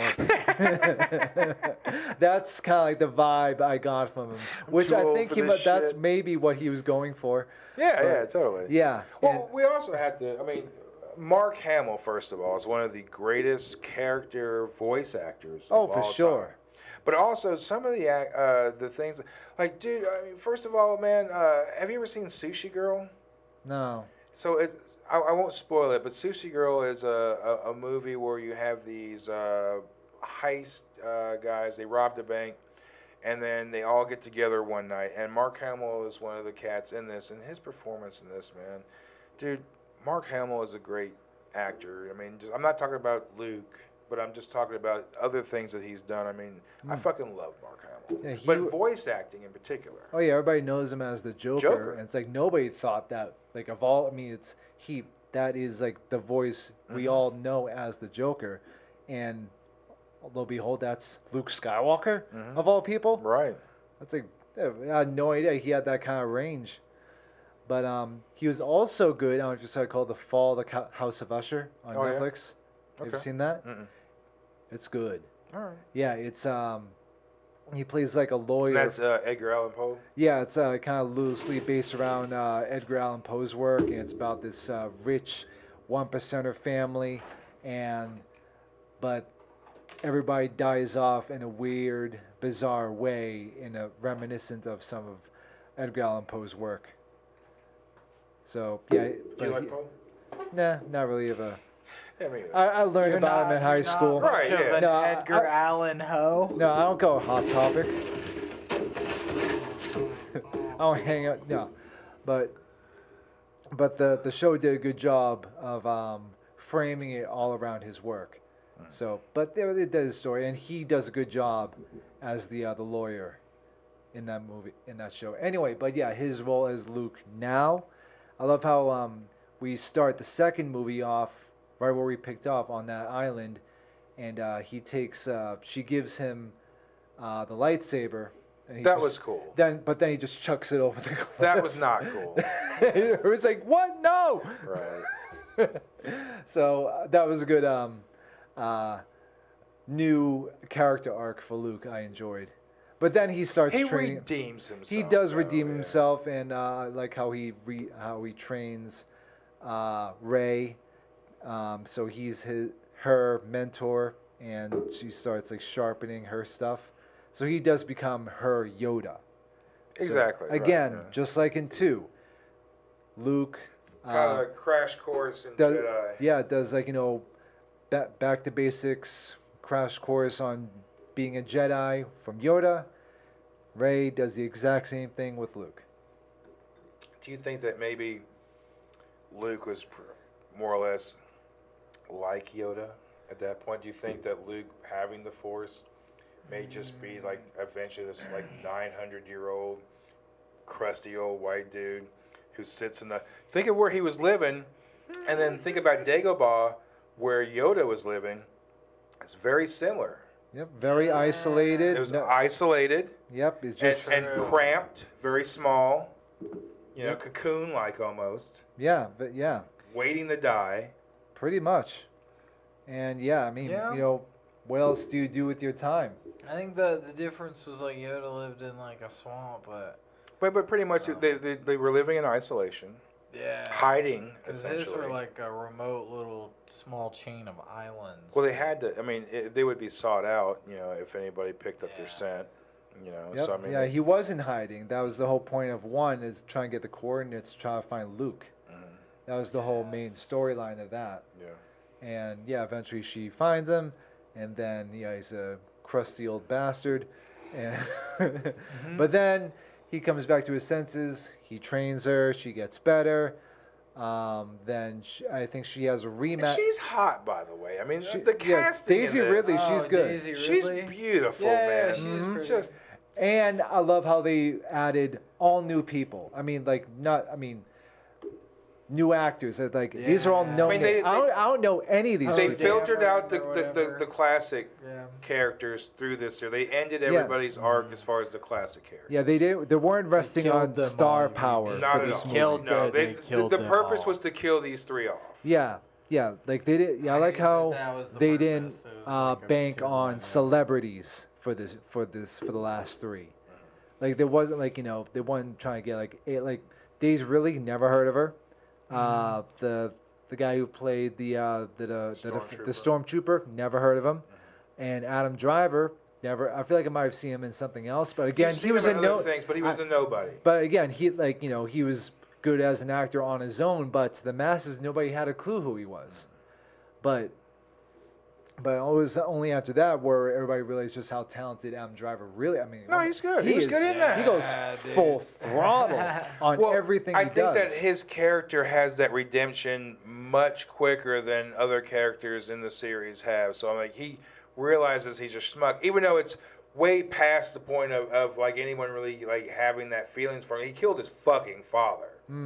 But I mean, to the point that like he does flip it. Anakin's an asshole through the entire thing, up until Vader. I mean, at that point, he's Vader, completely different character. But Anakin himself is a dick. Yeah. At least the Kylo flips, and then you do kind of feel for him.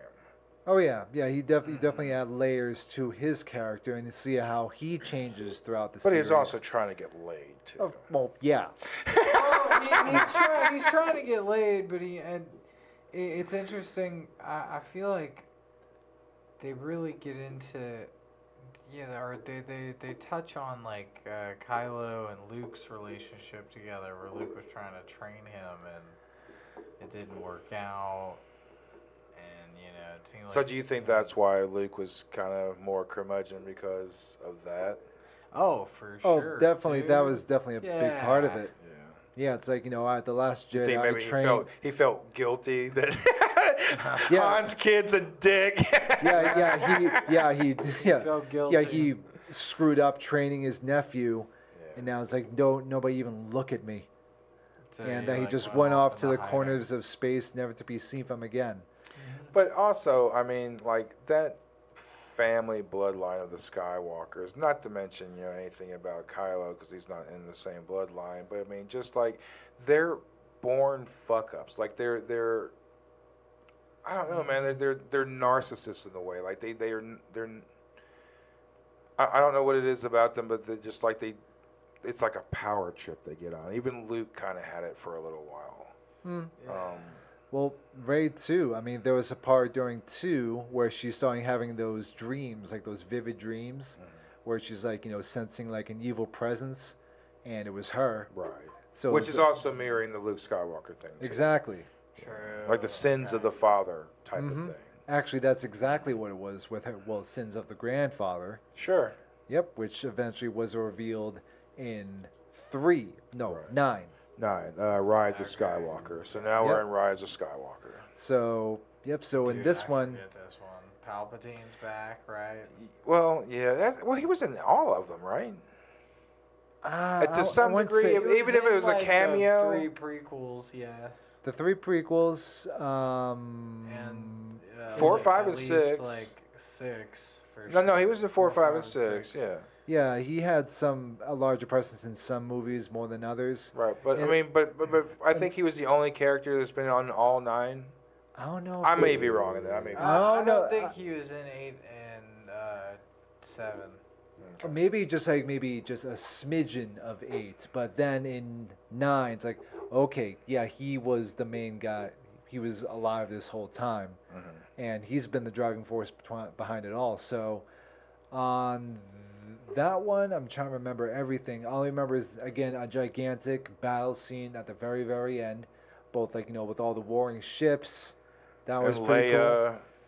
Flying. Was it like a flying Leia? Oh no, that was 8. Was that 8? That was 8, where she had the Force, she never acted on. Oh, this is where Luke is doing his shit from afar, right? Yeah. Yeah, he created a hologram of himself. That's when he did the hologram, yeah. That with like that desert planet with the red sand.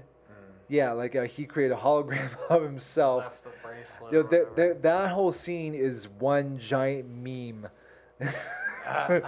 Yeah, like that whole scene. There's a thing called Friday Beers, and it's recreated. So all those battleships are like food. It's like turkey, stuffing, gravy, potatoes, and Luke Skywalker is my stomach. And then you just cut to Kylo Ren. It's like more. More. Then you see the admiral's like, "Sir, it's gonna leave a royal paint job." It's gonna be an absolute paint job. They just see more of the black. It's like pie, more pie. And just Luke is my asshole. Timeless classic. Asshole. But anyway, yeah, that was the one. Oh yeah, that was the one with like those crystal dogs in it too, right? Do you remember those? Yeah. I've only saw this movie one time. Okay. And I was done with Star Wars. Oh, there was also, I think it was in 8, where they met like this war general, and it was just some lady in a dress. You remember that? It was the woman from Jurassic Park. She she's the one who took control of the ship, and when like the Empire caught up with them, she turned it around, hit light speed, and drove through all of them. Oh yeah. Yeah, she was. Yeah, I think she was only in it for one movie, but that was like, that's your ultimate badass rebel general, just some broad with pink hair and a purple dress. Yeah, that's it. She runs through all those ships. It's like you would expect somebody who actually looks like like they've seen some shit, not somebody from a Lady Gaga video. Right, I think and that's why they did that whole hologram, or why Luke did his whole hologram him, right? To like give them time to escape and do all that. And yeah, they're back into that cave. Did that kill him? I mean, did he like just kind of use all his I believe so. It used his like. Because didn't he like pop up with everybody else at the end of that? Like it was like all of the.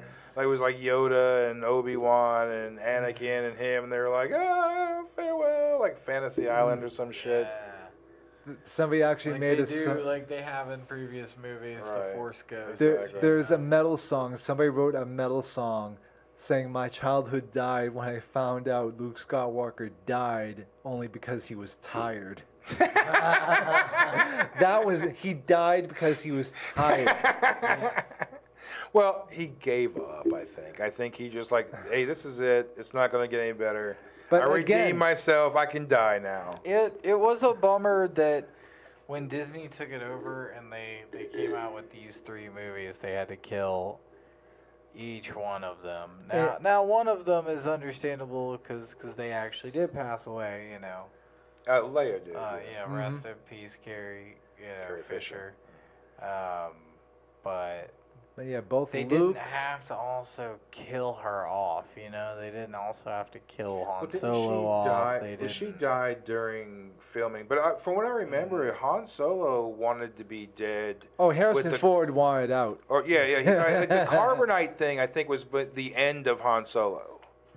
And then when they came back, I think they were like, "Hey, man, you've got to come back for this role." So I think that's when they unfroze him from the carbonite for the next one. But I think the carbonite was supposed to be the end of Han. I think that was it. Just that was the end of it. But still, kind of like an anticlimactic end, both for Luke, that type of character, for Luke and Han Solo. Well, kind of like that, definitely for Han Solo. Because definitely because we've known this guy for how many movies. It's like this guy is awesome. Then he just gets shot, thrown off by his son, and just falls off a bridge, That betrayal, dude. and then mourned by his Wookiee. yeah, doesn't Chewbacca like shoot Kylo in the shoulder? Something like that. Yeah. He flips it out. Yeah. But yeah, same with Luke. It's like he just died because of that. Like he didn't have to die. Well, that was one of the things about that. I mean, obviously, I was understanding that they were killing off the characters so they could probably go on and make more movies. Yeah. But it was one of those things like Luke's death was the weirdest because he just kind of was laying out on a rock or something like that. It was never really fully explained. Yeah, he just kind of disappeared, but then you see his Force ghost. Yeah. And then towards the end, it all just kind of wraps up. We found out, Rey is actually the granddaughter of Emperor Palpatine. That's why she has. Yeah. Okay, so I don't remember that. Yeah, that's why she was having those vivid memories of her becoming a Sith, and like having like that weird jackknife lightsaber. Right on. And then that explains like he's like trying to re-corrupt his granddaughter, give in to the dark side and all that bullshit. And similar character arc with both her and Kylo Ren, just like in the other Star Wars. She resisted, he turned his act around, they both defeated Emperor Palpatine. Just like Darth Vader at the end, Kylo Ren dies. And then Rey returns back to Tatooine, gets the gold lightsaber, and changes her name to Skywalker. Oh. So I've only seen the movie once, so I guess I don't remember. But it really seems like the Jedi and the Sith are like trained masters. Like they have degrees of like Padawan to master or whatever. And it's like when we get to Luke Skywalker. And then from on, whatever Jedi is like, they're all rushed into some kind of training to hit the basic notes, and then to automatically run out there and try to fuck as much shit up as they can, because they were, they're always the rebels. They're always like the little guys against the great chosen one. Right. Yeah. But they're always going to be bound to fail because these are all disciplines, like any type of martial arts. These are like mental martial arts as much as fighting martial arts. They're all fighting with swords, just like Shogun or samurai or ninja. True. But also, they have the mental power, like telepathy and fucking all that other shit. It just seems like such a precise art that they have all this training, and then you wind up leading into this handful of guys who they have Force powers, but then they're rushed through this kind of like basic training, and then to go out there and then try to by themselves and maybe some kind of like ragtag group of folks that have like the same interest in taking down the big corporations. It's always bound to fail, and they do kind of fail. Like no one ever really has a happy ending in any of this. There's no one that you could really even root for in Star Wars, because everybody always just kind of like Luke Skywalker turns into an asshole at the end of it. Darth Vader, we meet Darth Vader, but then when we see what Darth Vader was before that, he was a fucking douchebag. It's like when you really start to, like, all these characters have these distinct character arcs where you may love them when you first meet them, but then when you see either their backstory or how they turn out, they're fucking just cocksuckers, man. They're just, it's like no character you could really stand behind through any of the Star Wars series as a whole, other than maybe Han and Chewie, like Han and Chewie. Yeah, I have no idea what Chewie's saying, but I know exactly what Chewie is saying. But you've had dogs, right? You know exactly what you've had a dog, your dog communicates with you, and pretty much in the same way, like if you're hanging out with your dog all day and flying around in the ship, like if it was me and Boris hanging out in the ship flying around, and he's like wooing at me, I know it's time to eat, or he's got to go shit, I mean, Yeah, I mean, if you actually really think about it on its head, like 90% of the characters have like a shitty backstory or a shitty end. Yeah, and it's like nothing is really satisfying. But maybe that's just I don't know. Maybe that's just an element of realism. Nobody is really like that one-dimensional, breath of fresh air. Yeah, that's true. I think as far as Star Wars as a whole, looking back through all the films that they've done and shit, it's been entertaining, and I think that's the main thing about it. At the time, better or for worse, we were entertained, and we were better for worse, waiting for the next one. Yeah. And I think generationally, you'll have people who are disappointed with certain of the trilogies. Clearly, people love the trilogies that they were born into, and so if you guys, obviously is 1, 2, and 3, and you guys, love Right. 1, 2, and 3. Yeah. Gen Z is gonna have fucking 8 and 9 and 10 or whatever it is, 7, 8, 9, 7, 8, 9. So it's just one of those things that that's gonna be theirs. Mine's gonna be 4, 5, and 6. So that's just the way it is. And I think that we were all entertained at the time that we watched these movies. What do you like? AJ wasn't AJ Abrams involved? J.J. Abrams. J.J. Abrams, yeah. Yeah, he also worked. The first one. He also did some of the Star Trek movies. He did. Yeah, he Let's not combine the. That would be the worst thing to do is do let's Star not Trek do and that. Star Wars on the same show. on May the 4th. On May the 4th. But JJ 4th does be know with you all. sci-fi. Yeah. Oh no, dude, I've always been a big Star Trek fan. I love Star Trek, and I love the fact that even in those the J.J. Abrams Star Trek, that they still, at the very DNA of it, still connected it to the original series with Spock. Like it's still the timeline, even though it's a reboot. It's still part. I mean, it was just like that was clever. I don't know.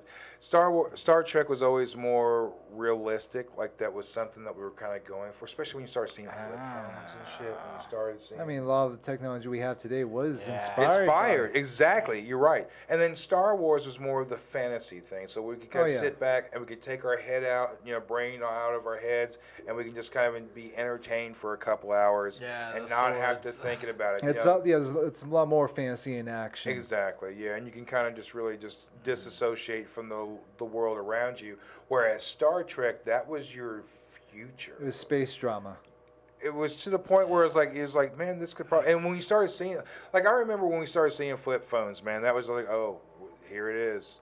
This is the start of it. And then the switchblade phone. And we have 3D printers now. As soon as we get like the fucking the 3D meat printers are 3D rad, printers. Once we start like the replicators, the things that could actually start replicating food at the fucking molecular level, like that. So that's what Star Trek was able to go because of the replicators, because of the fact that they were just be able to end the economy, the financial institution. Like everything now was free. That was the start of Star Trek, where everything now was free. Everybody was on a equal level because you could just replicate everything. Of Star Trek. No, right now? no, but it is. That's what it is, though.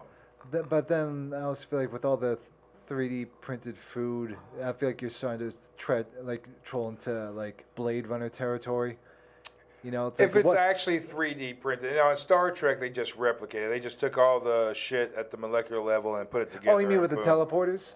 Well, that too, because that was people. But they would have like if you wanted a Coke, you would type in on the replicator, "I want a Coke," and then a Coke would appear, and then Coke. Oh, okay. But the teleporter is the same thing, the Beam Me Up Scotty thing, where they would take you apart at the molecular level and put you together at the other side. But that was kind of that Cronenberg shit. It was like, are you really that same person on the other side once you were put back together? Because that's what the Fly was. The Fly was like, oh, it's trippy. Yeah, so. But yeah, I'd say compared to I'd say Star Trek was definitely a little bit more like drama. More realistic. Realistic. A possible future. Whereas with Star Wars is a fantasy. full-blown fantasy, action. Yeah. And it was wonderful, and we all loved it. Yeah. We did. Yeah, I think overall, Star Wars is a good thing. and again, it's generational. Every generation has their Star Wars. Everybody has their memories of going to see a movie, and I think that's the social thing. I mean, you know, you don't go to see a Star Wars movie by yourself. You take somebody with you every time that you go. It's an experience. Yeah. Yeah. My first two Star Wars, when I saw A New Hope and Empire Strikes Back, my mom took me to see it. You know, and then when I took my daughter at 1 year old to the Phantom Menace, I mean, you know, those are the memories that you wind up having.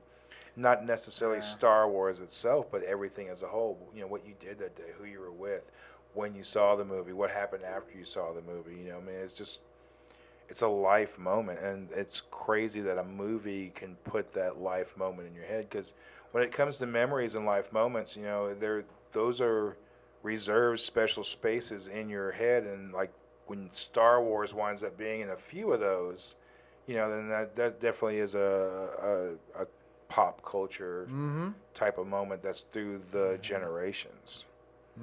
That's true. That's true. My mom and I did go through like watching some of the newer Star Wars one Christmas, and like episodes of like The Mandalorian, I think. All right.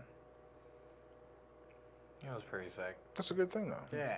Yeah, I remember going to see the re-release Star Wars and then the new Star Wars, the prequels, pretty much all of them with my family. Yeah, then we have that big discussion in the car afterwards. Then we go then we, you know, at dinner it's like, oh, is so and so this, then blah blah blah blah blah, then this, but this happened. You know, we just have that big giant discussion. But then once all that's wrapped up, everybody's like, all right, where do we go from here? And I'm sure Disney felt the same way. But then again, they probably have all the stuff planned out, because then you have The Mandalorian, then you have Boba Fett, then you have Ahsoka, then you have pretty much whatever Star Wars series. As long as you're going to have that fan base there, that's going to be... Oh, yeah. And especially that they own it. It's not like they have to worry about making so many... It'd be different if there were a holding company that was holding the rights to it and it had to make every... Like, there's like Marvel, in order to keep the rights to Marvel. Well, actually, no, that's Disney now. They own it. Yeah. Yep. So Disney owns every fucking monopoly. But I mean, but before, in order to keep a license, you had to keep making one in order to keep the license. Yeah, that's what Sony does with some of Marvel's superheroes. Sure. But what I do like is, you know, since all the, you know, the canon movies are done, I mean, maybe they'll add more. I have no idea. But the offshoots, I think, will also stand well on their own. I mean, Mandalorian, I know you haven't watched it, but... I'm going to. Yeah. And The Fed, I'm going to. Yep. Both of those... I loved Obi. Both of those hold up. Just on their own. Mandalorian is great because it takes place within the Star Wars universe, but none of the people that we've met are in this. It's all new character, new characters, new storyline, new everything. So you start off on a clean slate with a brand new character, and you just follow him on his adventures. For each series, or whatever movies they come out. Yep. And, well, I think they're all dealt with Mandalorian. And Boba Fett, again, he's, you know, like a minor supporting character, but the whole thing is all about him and where he goes off separate from the rest of the movie.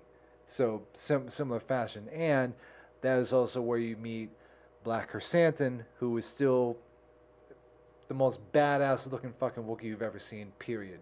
Like, he doesn't say anything. Again, Wookiees don't say anything, but when you see him show up on screen... Is he still vocal like Chewie? Oh, yeah, he still, like, roars and stuff, Okay. but his first appearance, when he shows... I mean, I'll show you afterwards, but when he shows up, you're like, oh, fuck.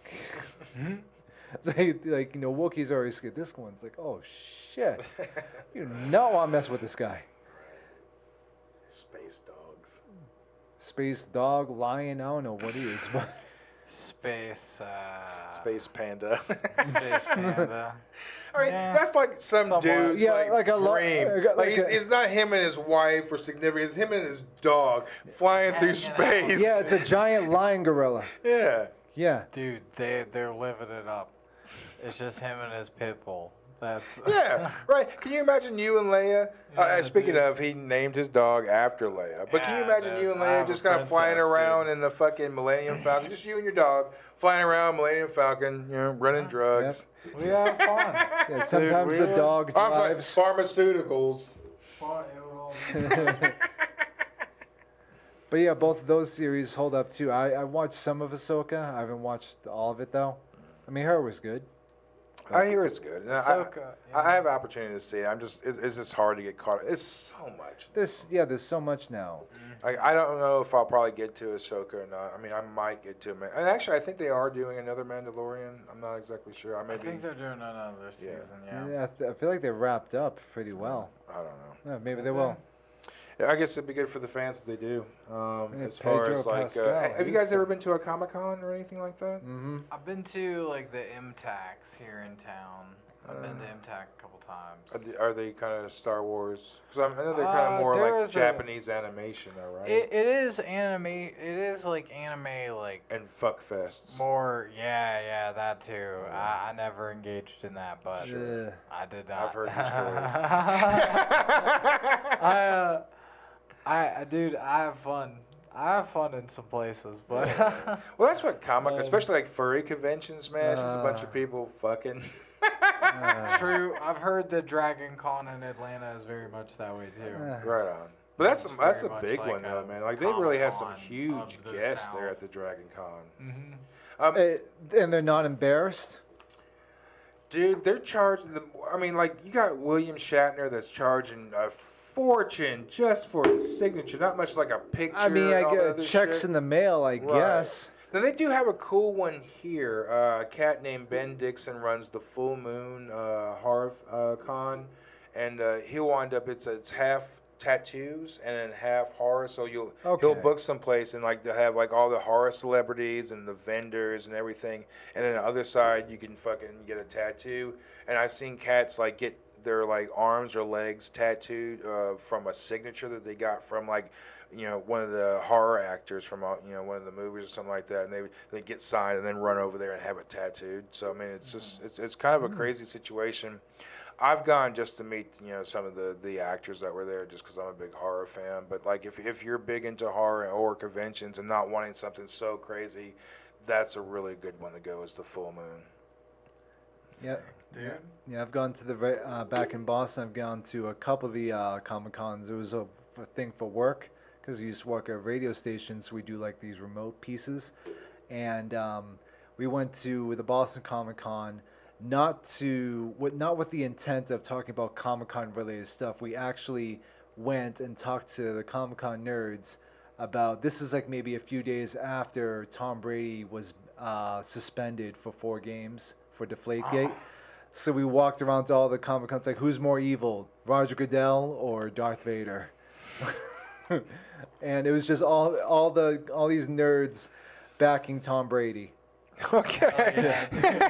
We made it nothing about Star Wars or Marvel or any of the reasons why anybody was there in the first place. It was all about talking about Tom Brady. Right. Did you guys have any like Star Wars toys growing up? No. No. I had a lot of the lightsabers from like the early 2000s. So are you talking about the telescopic ones or the ones that were like solid pieces? The ones that were more like a telescope. Telescopic, That, like, you right. slid, like they slung By Walmart. Oh, like right, a- exactly. The You slung it out. Walmart, like Almost like a kids steel $20. baton, like shink. Exactly, yeah. Which those were Yes. cool. Those were cool. In my neighborhood, there were several families with kids around my age group at the time in the early 2000s, and we would get into lightsaber fights. So that was a big like core memory of mine, was that like my parents, a couple of my friends down the street, their parents would get into it too. Like it was fun. I think we should have lightsaber battles here on the show. Yeah, dude, Oh. I'm down with that. We should get Down some with that. lightsabers and have That would be like, pretty fun. Actually, Yeah. there's a video on YouTube where somebody takes the big sword fight scene from Crouching Tiger, Hidden Dragon, and they animate them with lightsabers. That's pretty cool. And this is something like the greatest. I mean, second to Darth Is that Maul. on YouTube? Yeah, second probably the greatest unofficial lightsaber battle you've ever seen. All right. I'll look that up. That's awesome. All right. Well, as the retrospect. Let's see, what is our run time here? All right, we're 2.5 hours. 2 Oh hours. damn! Wow, that just flew by, didn't well, it? it did flow by, and we actually hit every fucking movie pretty much, and we've even talked about other things like the Mandalorian and shit. And I don't know. As far as the Star Wars universe in a whole, are you guys going to continue in the void of George Lucas Disney? I suppose. Oh, dude, I forgot. I mean, as long as it's like something I'm interested in, then yeah. Right on. I want to watch Endor. Endor kind of interests me. I'll probably go end up getting into Mandalorian, but I don't know, man. I've felt kind of Star Wars burnout over the last couple of years. Yeah, I have to. Although I would say that Obi-Wan, I loved the fuck out of. I mean, if you're a Star Wars fan That and did rip. you're not really into the series or anything, you're like, I'm not gonna get into the series. I'm just into the movies. Like Obi-Wan, really, like that's man. Obi-Wan really kind of fills what you don't know in, and just it does it so well. And Ewan McGregor as Obi-Wan did. I mean, he's Obi-Wan to me. Dude, Like Oh, him yeah. and the other cat. Dude. I'm drunk. I can't remember who the other guy who. The old dude, yeah. He was the only one before. Obi-Wan for one movie. Technically, right. Yeah, but yeah, man. I mean, just he's Obi-Wan as far as I'm concerned. But, all right. Well, I think that you guys should probably maybe queue up a Star Wars movie, and I'll probably wind up doing it tonight. Do and that. These guys will probably wind up doing it tonight. But for right now, we're gonna say. Fuck you all, good night, and maybe the Force be with you. Or the May the Farce. Force Or the be Schwartz. with you. Right, the Schwartz, maybe? That's right. The Schwartz.